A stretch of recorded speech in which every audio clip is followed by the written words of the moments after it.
Socio fantasy జోనర్లో megastar Chiranjeevi నటిస్తున్న Vishwambhara cinema గురించి ఎన్నో ఊహాగానాలు రూమర్లు వినిపిస్తున్న నేపథ్యంలో ఇప్పుడే అధికారికంగా డైరెక్టర్ వశిష్ఠ కథ లైన్ను స్వయంగా వెల్లడించారు.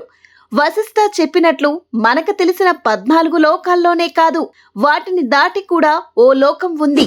అదే బ్రహ్మదేవుడు ఉన్న సత్యలోకం.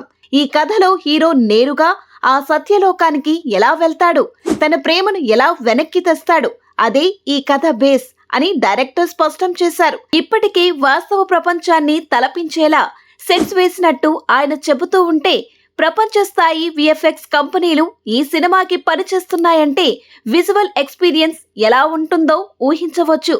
ఓవైపు త్రిష, ఆషికా హీరోయిన్లుగా నటిస్తూ ఉండగా, మరోవైపు నాగిని సీరియల్తో గుర్తింపు పొందిన మౌనిరాయ్ కూడా చిరుతో కలిసి డాన్స్ చేయనున్నట్లు సమాచారం.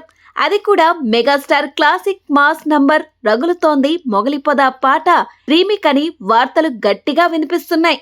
ఇది చూసి మెగా ఫ్యాన్స్ మాత్రం ఆనందంతో ఊగిపోతున్నారు. ఇప్పుడే కథ బయటపెట్టిన వశిష్ఠ సినిమాలో మెగా మ్యాజిక్ ఎలా వర్కౌట్ చేస్తుందో చూడాలంటే ఇంకా ఆగలేమంటున్నారు అభిమానులు. పాన్ ఇండియా స్థాయిలో వస్తున్న విశ్వాంబర సినిమా చూసే ముందు మన ఊహలే చిన్నవిగా అనిపించుకునేంతగా విశ్వాలు దాటి సత్యలోకాన్ని చూపించే సినిమా ఇది.